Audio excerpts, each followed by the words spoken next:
ओम नमः शिवाय गुरवे सच्चिदानन्दमूर्तये निष्प्रपञ्चाय शान्ताय निरालम्बाय तेजसे। ॐ भद्रं कर्णेभिः शृणुयाम देवाः भद्रं पश्येमाक्षभिर्यजत्राः स्थिरैरङ्गैस्तुष्ट्वागुंसस्तनूभिः व्यशेम देवहितं यदायुः। स्वस्ति न इन्द्रो वृद्धश्रवाः स्वस्ति न पूषा विश्ववेदाः स्वस्ति नस्ताक्षो अरिष्टनेमि स्वस्ति नो बृहस्पतिर्दधातु। ॐ शान्ति शान्ति शान्ति। ॐ सहना भवतु सहनौ भुनक्तु सह वीर्यं करवावहै तेजस्विनावधीतमस्तु मा विद्विषावहै। ॐ शान्ति शान्ति शान्तिः। ॐ पार्थाय प्रतिबोधितां भगवता नारायणेन स्वयं व्यासेन ग्रथितां पुराणमुनिना मध्ये महाभारतम् अद्वैतामृतवर्षिणीं भगवतीम् अष्टादशाध्यायिनीम् अम्ब त्वामनुसन्दधामि भगवद्गीते भवद्वेषिणीम् यं ब्रह्मा वरुणेन्द्ररुद्रमरुतः स्तुवन्ति दिव्यैस्तवैः वेदैः साङ्गपदक्रमोपनिषदैः गायन्ति यं सामगाः ध्यानावस्थिततद्गतेन मनसा पश्यन्ति यं योगिनः यस्यान्तं न विदुषुरगणाः देवाय तस्मै नमः देवाय तस्मै नमः। ॐ श्री परमात्मने नमः।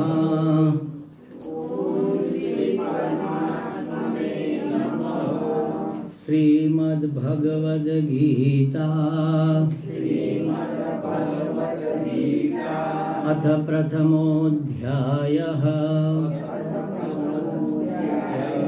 अर्जुन विषादयोगः। 33માં શ્લોકથી આપણે બોલીએ. કોણ બોલે છે આ શ્લોક? હજી તો અર્જુનની જ લવારી ચાલુ છે ને, ભગવાને ક્યાં બોલવાનું ચાલુ કર્યું? હજી અર્જુન જ બોલે છે.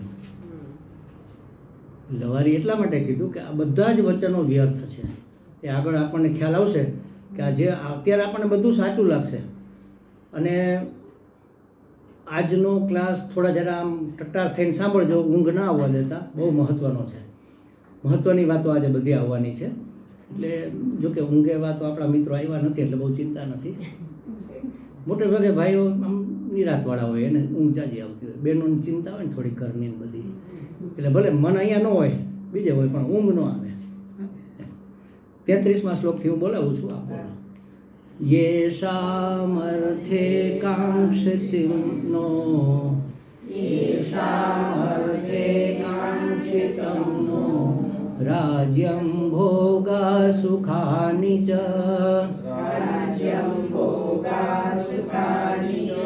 त इमेव स्थिता युद्धे प्राणां त्यक्त्वा धनानि च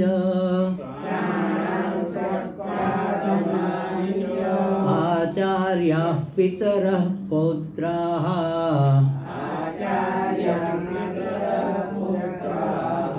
तथैव च पितामहाः मातुला स्वसुरा पौत्राः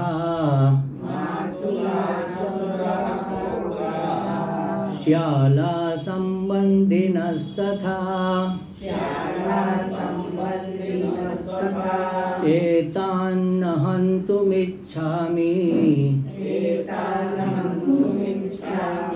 घ्नतोऽपि मधुसूदन अपि त्रैलोक्यराज्यस्य हेतो किं न मही कृते निहत्य धार्तराष्ट्रान्नः का प्रीतिः स्यात् जनार्दन पापमेवाश्रयेदस्मान् हत्वैतान आततायिनः तस्मान्नार्ह वयं हन्तुम् धार्तराष्ट्रान् स्वबान्धवान् स्वजनं हि कथं हत्वा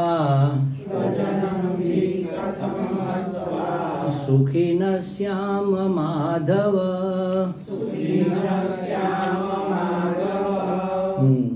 શું કે છે? સ્વયંમાં સુખ માનનારા નિષ્પૃહ અમને પોતાને માટે રાજ્ય આદિ સર્વ ઉપયોગી પદાર્થોની ઈચ્છા નથી. સ્વયંમાં સુખ માનનારા એટલે અમે અમારાથી જ સુખી છીએ, અમારે બહારથી સુખ લેવાની જરૂર જ નથી એમ. એટલે અમે આ રાજ્ય વગેરે માટે અમારી કોઈ સ્પૃહા નથી. સ્પૃહા એટલે એક જાતનો લોભ. અમને એવો કોઈ લોભ નથી કે અમને રાજ્ય મળે કે એવું. તો પછી અમે શા માટે અમારા બંધુ બાંધવોને મારીએ, એની સાથે યુદ્ધ કરીને સંહાર કરીએ અને હિંસા કરીને પાપમાં શા માટે પડીએ? આવી અર્જુનની મુખ્ય દલીલ છે. અને એ કહે છે કે માનો કે તમે નહીં મારો તો એ તમને મારશે, તો કે એમાંય વાંધો નથી, તેઓ અમને મારશે તો પણ અમે એમને નહીં મારીએ અને ત્રણેય લોકનું રાજ્ય મળે, સ્વર્ગ પૃથ્વી પાતાળ. આપણે પેલું ગાયત્રી મંત્રમાં આગળ જે વ્યાહૃતિ બોલીએ છીએ ને એનો અર્થ આ જ છે. ભૂહુ એટલે પૃથ્વી, ભુવઃ સ્વઃ એટલે અંતરિક્ષ લોક અને સ્વર્ગ લોક એમ. એટલે ત્રણ લોક અનેક રીતે કહેવાતા હોય છે, પણ એક ઉર્ધ્વ લોક, એક પૃથ્વી લોક અને એક અધોલોક, આમ ત્રણ ગણો. એ ત્રણેય લોકનું રાજ્ય મળે. ઉર્ધ્વલોક જેટલા હોય એટલા બધા, અધોલોક જેટલા હોય એટલા બધા અને પૃથ્વી, આ બધાનું રાજ્ય મળે તો પણ હું એમને મારવા ઈચ્છતો નથી. અધોલોકમાં તો આપણે જવું નથી એટલે એના સરનામાની જરૂર નથી. ઉર્ધ્વલોક કેટલા છે ખબર છે કોઈને? 7 છે. ઓમ બોલીને આપણે જે વ્યાહૃતિ બોલે ભૂહુ ભુવઃ સ્વઃ મહ જનઃ તપઃ સત્યમ. સત્યલોક એટલે બ્રહ્માજીનો લોક, એ સૌથી ઉત્કૃષ્ટમાં ઉત્કૃષ્ટ. એટલે જેણે ખૂબ ઉપાસનાઓ કરી હોય, સાધનાઓ ખૂબ કરી હોય અને નિર્મળ જીવન જે જીવા હોય, છતાં જ્ઞાન ન થયું હોય, થોડાક માટે અટકી ગયું હોય, સમજી લો જ્ઞાનની પ્રાપ્તિ ન થઈ હોય. 2 જાતનું જ્ઞાન છે, એક તો પરોક્ષ જ્ઞાન અને એક અપરોક્ષ જ્ઞાન. પરોક્ષ જ્ઞાન એટલે આપણે જાણી લીધું ને કે અહમ બ્રહ્માસ્મિ, હું બ્રહ્મ છું, બધા જ વેશ પરમાત્માએ લીધા છે. આપણે કેટલી વખત આ વાત થઈ ગઈ ને કે પરમાત્મા જ બધા રૂપે છે, માતા રૂપે, પિતા રૂપે, બહેન રૂપે, ભાઈ રૂપે, પશુ રૂપે, પક્ષી રૂપે, પૃથ્વી, જળ, જે કંઈ પદાર્થ આપણને દેખાય, જળ ચેતન બધું જ પરમાત્માએ લીધેલા વેશ છે. આ આપણને જ્ઞાન થઈ ગયું, પણ એનો અનુભવ થયો, એ અનુભવાય છે અંદર, એમાં ભગવાન ક્યાંય દેખાય છે મને? નથી, અનુભવાતું નથી. જ્યારે અનુભવાય ને એને અપરોક્ષ જ્ઞાન કહેવાય અને આ પરોક્ષ જ્ઞાન છે.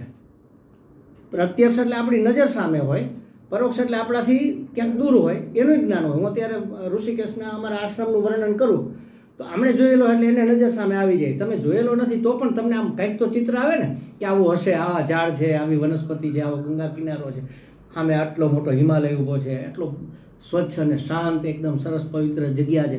આમ આપણને કલ્પના તો આવે ને. પરોક્ષ જ્ઞાનથી 3 જાતના જ્ઞાન હોય. પ્રત્યક્ષ એટલે આંખની એટલે ઇન્દ્રિયોની સામે, પરોક્ષ એટલે ઇન્દ્રિયોથી દૂર, અને અપરોક્ષ, પરોક્ષ નહીં પણ અહીંયા ગરમી થાય છે કોને ખબર પડી?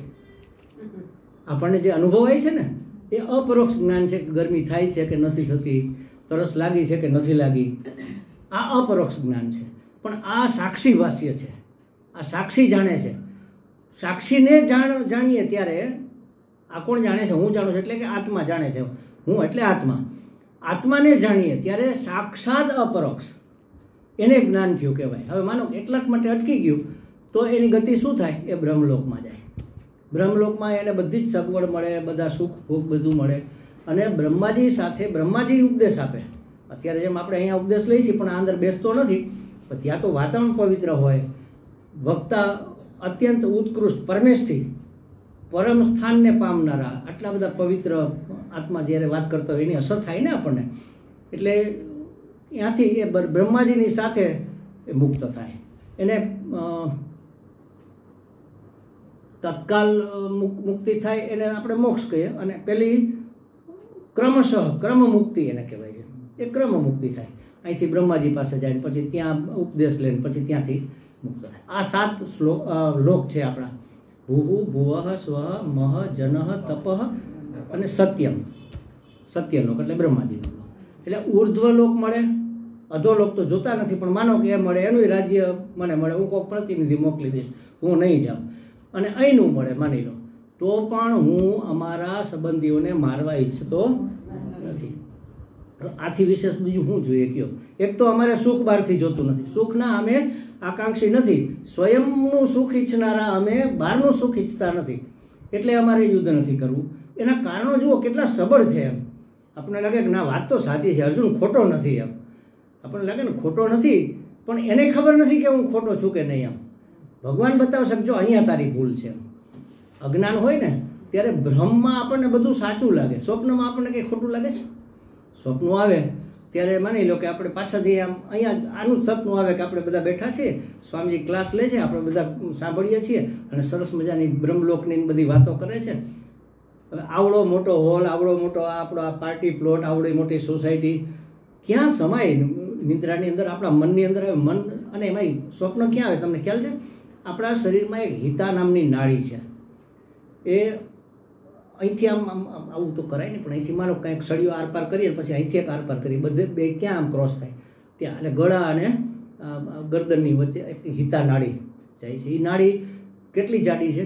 આપણો વાળ હોય ને એના ઊભા ફાડિયા કરીને 100, આડા નહીં ઊભા 100 ફાડિયા કરી એમાં એક કેટલો તાર થાય એટલી પતલી છે. નજરે તો દેખાય નહીં કદાચ. એમાં આ હોલ ને આ બધા સત્સંગી બહેનપણીઓ તમારા અને આ સ્વામીજીના માઇક ને સ્પીકર ને બધું દેખાય. ત્યારે આપણને ખોટું લાગે છે? બધું જ સાચું લાગે છે ને. એટલે જ્યારે ભ્રમ હોય, જ્યારે અજ્ઞાન હોય ત્યારે અજ્ઞાન વખતે તો એ બધું સત્ય જ લાગે, પણ જ્યારે જ્ઞાન થાય ને ત્યારે ખબર પડે. એટલે અર્જુન અત્યારે અજ્ઞાનમાં છે, આપણે અજ્ઞાની છીએ, એટલે આપણને એની દલીલો બધી સાચી યોગ્ય લાગે છે. પણ ભગવાન જ્યારે આંગળી બતાવશે ને, આંગળી મૂકીને કે જો અહીંયા તારી ભૂલ છે, ત્યારે ખબર પડશે કે હા આ ખોટું છે. એક વસ્તુ એમાંથી આજે આવશે એની આપણે ચર્ચા કરીએ. જુઓ શું કહે છે કે ત્રણેય લોકનું રાજ્ય મળે તો પણ હું સ્વજનોને મારીને એ રાજ્ય ઈચ્છતો નથી, તો પછી આ પૃથ્વીના રાજ્ય માટે તો હું શું કામ એને મારું? પણ એટલે અમે રાજ્યની ઈચ્છા પણ છોડી દઈશું. અને છતાં દલીલ આવે ને કે માનો કે એ તમે નહીં મારો તો એ તમને મારી નાખશે, તો કે તોય મારે એને મારવા નથી. એ મને ભલે મારી નાખે, હથિયાર ઉપાડ્યા વગર હું ઊભો હોય ને એ મને મારી નાખે તો પણ મારે એને મારવા નથી. એના માટે એક બહુ સરસ દલીલ આપે છે. જો આપણા જીવનમાં જે કંઈ દુઃખ આવે ને, સુખ દુઃખ બધા આપણા કર્મોના ફળ છે. એટલે જૈન ધર્મમાં એ લોકોએ એને તપસ્યા નામ આપીને એક બહુ સરસ વિધિ ગોતી કાઢી છે. એટલે કોઈ પણ દુઃખ આવે ને એ વોરી લેવું, ન આવે તો સામેથી લઈ લેવું. એમ એટલે માની લો ગરમી આવી, ગરમી થાય એટલે શરીરમાં પીડા તો થવાની છે ને, પંખો નથી કરવો, પીડા સહન કરી લીધી. એટલે મારા ટોટલમાં જેટલી પીડા હતી એમાંથી આટલી બાદ થઈ ગઈ. ખ્યાલ આવ્યો? એને તપ કહેતા. તપ કરીને સામેથી દુઃખ વોરી લેવું. અર્જુન એ દલીલ અહીંયા કરે છે કે માની લો કે મને મારી નાખશે તો મને કષ્ટ, મારશે તો મને કષ્ટ થશે, મારી નાખશે તો પણ મને પીડા, મારા પાપ ધોવાશે. પાપ ધોવા છે માને પાપનું ફળ શું હતું? દુઃખ.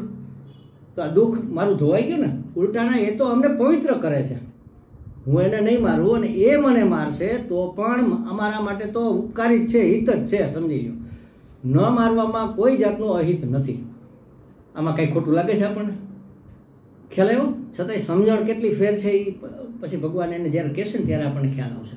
તો કહે છે કે એ મને મારવા દોડે કે મને મારી પણ નાખે તો પણ હું એને મારવા ઈચ્છતો નથી. હવે મહત્વની વાત છે, બરોબર સાંભળજો. કામ, ક્રોધ અને લોભ આ 3 નર્કના દ્વાર છે. આગળ એ ગીતાજીમાં આવશે. કામ, ક્રોધ અને લોભ એ નર્કના દ્વાર છે. એમાં જે પ્રવેશ કરે એ નર્કમાં જ ગયો. સમજી લ્યો.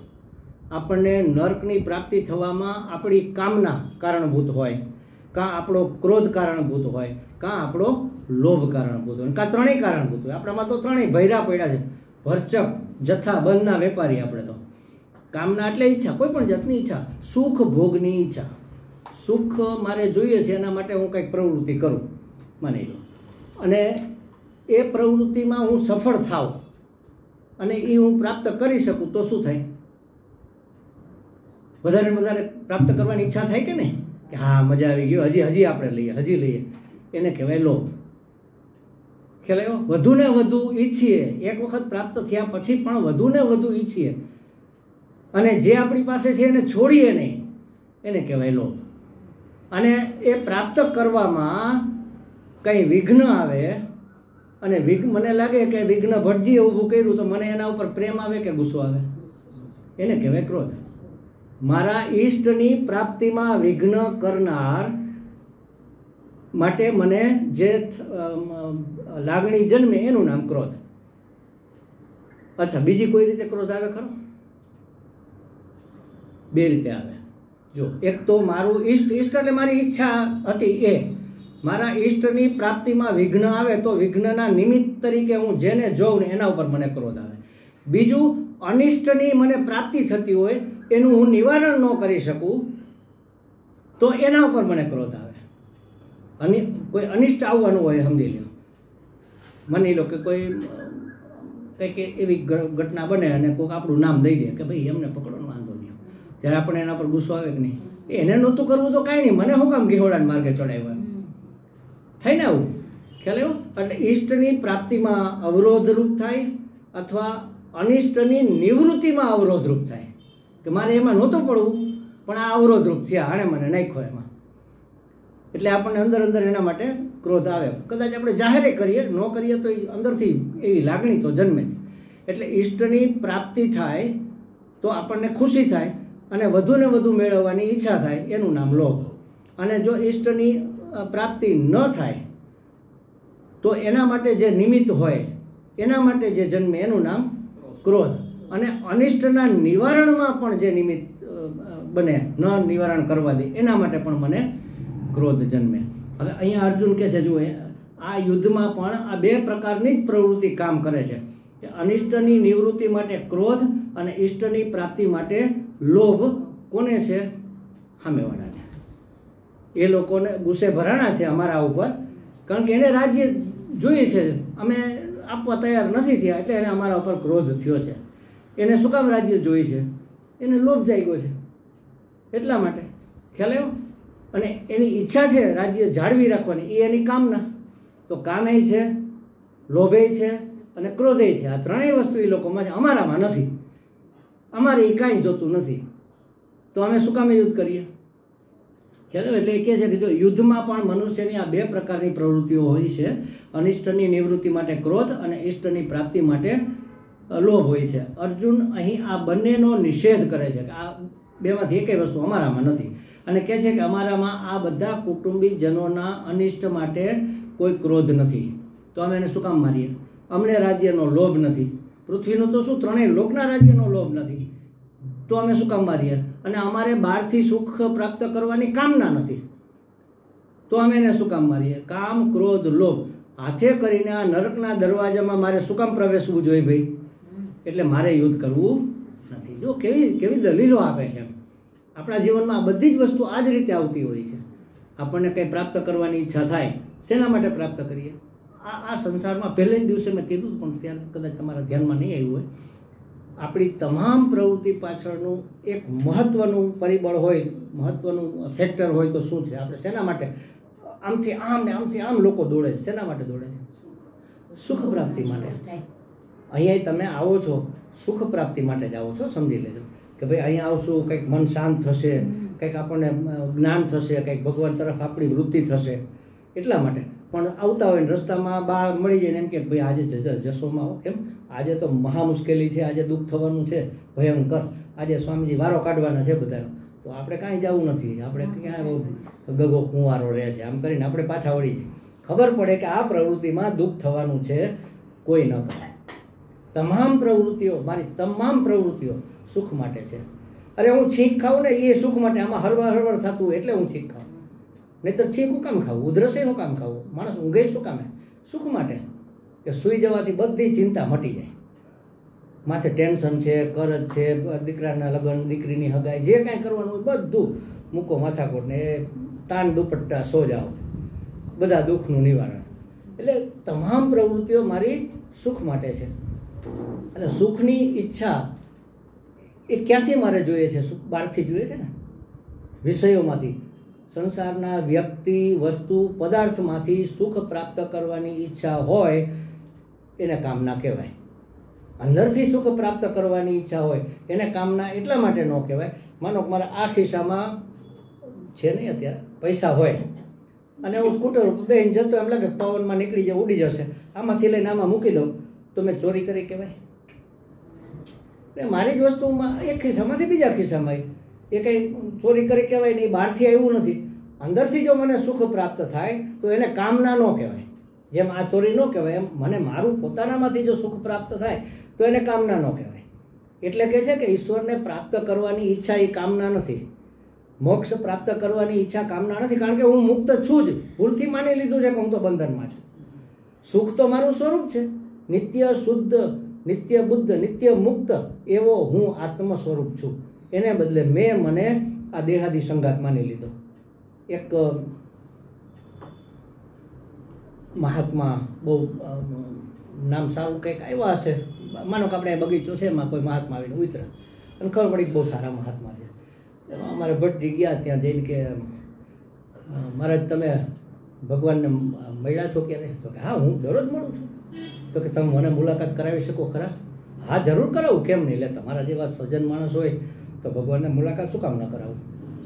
તો કે ક્યારે કરાવશો કયો? કાલે જ કરાવી દઉં. આજે કહો તો આજે કરાવી દઉં, પણ કાલનું રાખો ને. તો કે આ વાંધો નહીં, હું ભગવાનને પૂછી લઉં ને. આપણે મોટા માણસ પાસે જવું પહેલાં એપોઇન્ટમેન્ટ લેવી પડે કે નહીં? એપોઇન્ટમેન્ટ લેવી, વડાપ્રધાનની એની લેવી પડે. અરે ઓફિસરની સામાન્ય કારકુનને મળવું હોય તો ચિઠ્ઠી બહારથી લખીને મોકલવી પડે કે આ ભાઈ આવ્યા છે ને આ કામ છે, અને તમને ટાઈમ આપે કે તમે આવો તો તમારે જવાય, નહીંતર તો જવાય નહીં. એટલે ભગવાનને મારે પૂછવું પડે. તો કે આ પૂછી લેજો ને. તો કે શું પૂછું? તો કે મારે મળવું છે, પણ તમે કોણ એમ તમારું આમ મને લખીને આપો એમ. એટલે એને નામ લખીને આપ્યું કે ભાઈ ગજેન્દ્રભાઈ ભટ્ટ. તો આ તો તમારું નામ છે, તમે કોણ એમ? હું શું કહું કોણ આવવાના છે એમ? તો કે આ તમને દેખાવ, આ તો તમારું શરીર છે. તો કે ભાઈ કીડવાઈ નગર શેરી નંબર આટલા ફળો, એ તો તમારું સરનામું છે. તમે કોણ એ તમે કહો તો હું ભગવાનને કહું ભાઈ આ મળવા આવવાના. તમે કોણ? આ બધું મારું છે, મારું હોય હું ન હોય. નામ મારું, શરીર મારું, ઘર મારું, પદય મારું, કે હું ઓફિસર છું ચાલો તો એ પદય મારું.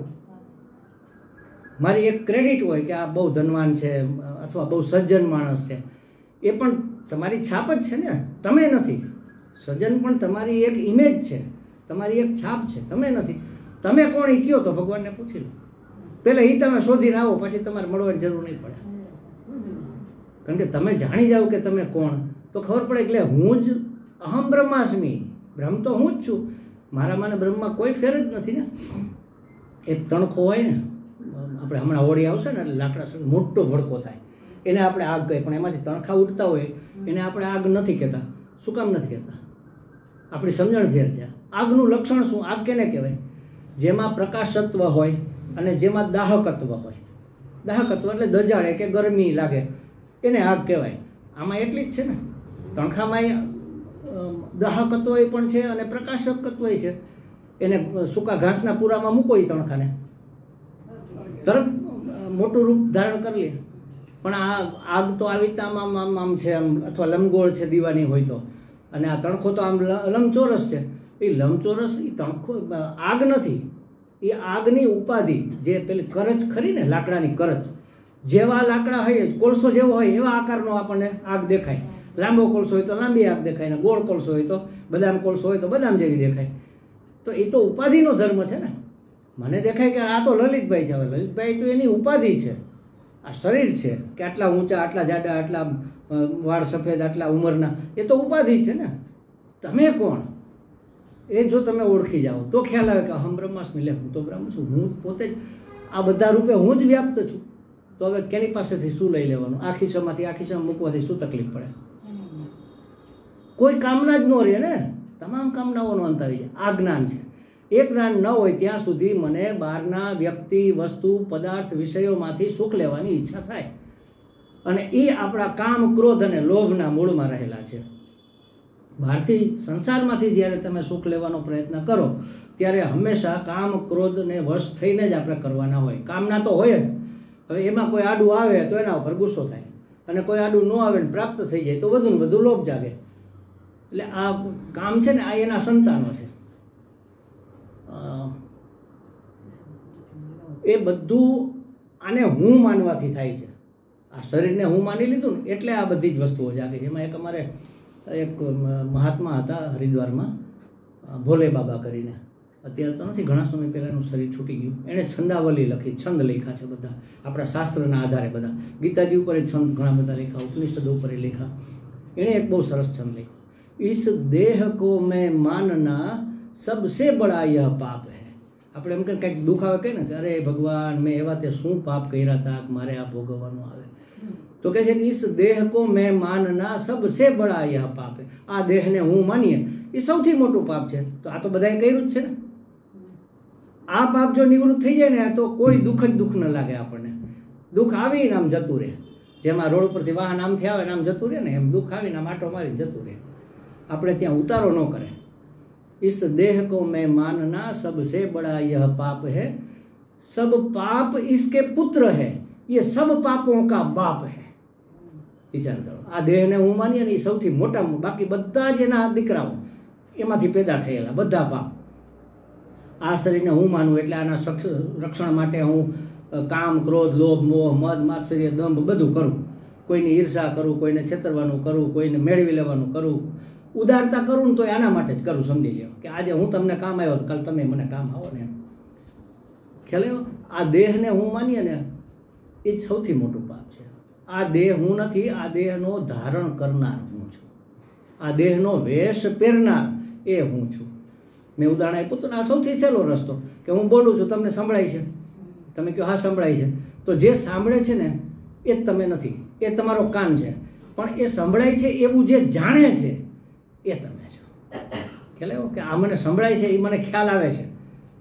તો નહીંતર શું થાય કે રાતે સૂઈ ગયા હોય ત્યારે તો બધી જ ઇન્દ્રિયો રજા ઉપર ગઈ હોય, વેકેશન ગાળવા, આબુ ફરવા વહી ગઈ હોય, અને સવારે ઉઠે ને કે હા મજા આવી ગઈ. કોને ખબર પડી મજા આવી ગઈ?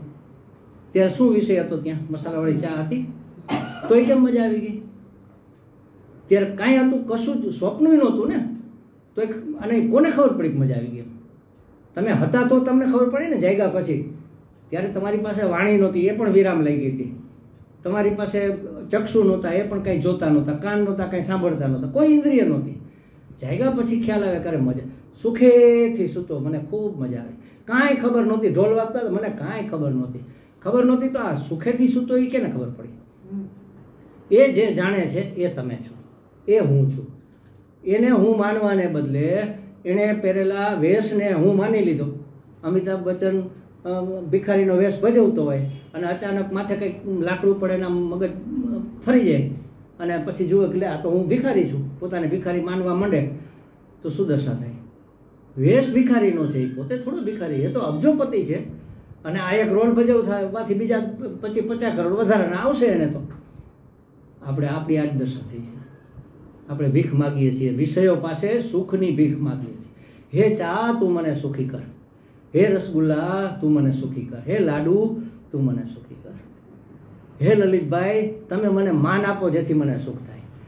બધી સુખની જગત પાસેથી માગણી કરીએ છીએ. આ મોટામાં મોટી ભૂલ છે. કારણ કે હું મને જાણતો નથી.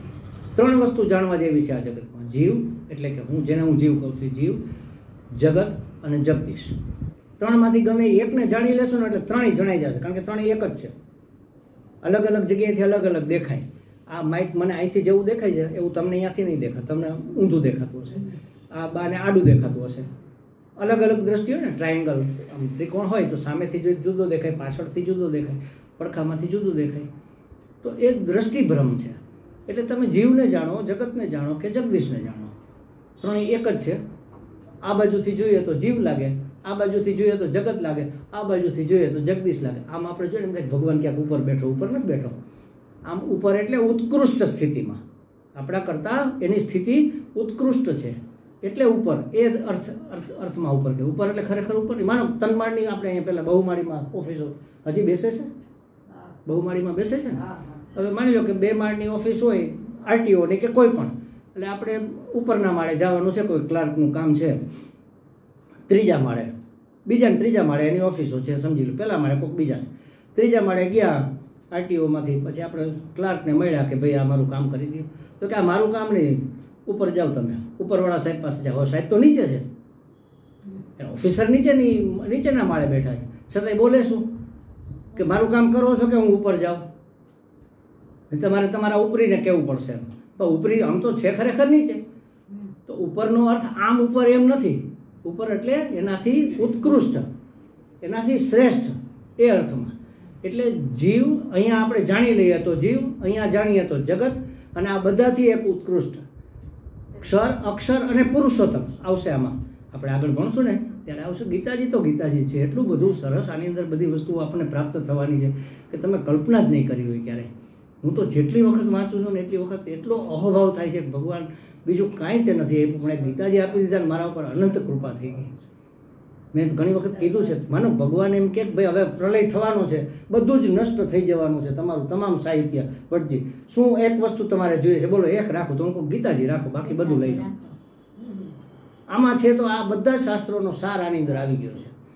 અને આજ સુધી લાખો આના ભાષાંતરો અને આની ટીકાઓ થઈ છે. કોઈ મહાપુરુષ, કોઈ જ્ઞાની પુરુષ પણ એવું નથી કહી શક્યો કે હું આખું ગીતાજી સમજી ગયો છું. જેટલી વખત વાંચો ને એટલી વખત તમને એમાંથી નવા નવા અર્થ સૂજે. આટલું ઉત્કૃષ્ટ, કારણ કે ભગવાનની વાણી છે ને, ભગવાનની સાક્ષાત વાંગમય મૂર્તિ છે. એટલે કે છે કે અમારે અમારા અનિષ્ટની નિવૃત્તિ કરવાની નથી કે અમારે ઈષ્ટની પ્રાપ્તિ કરવાની નથી.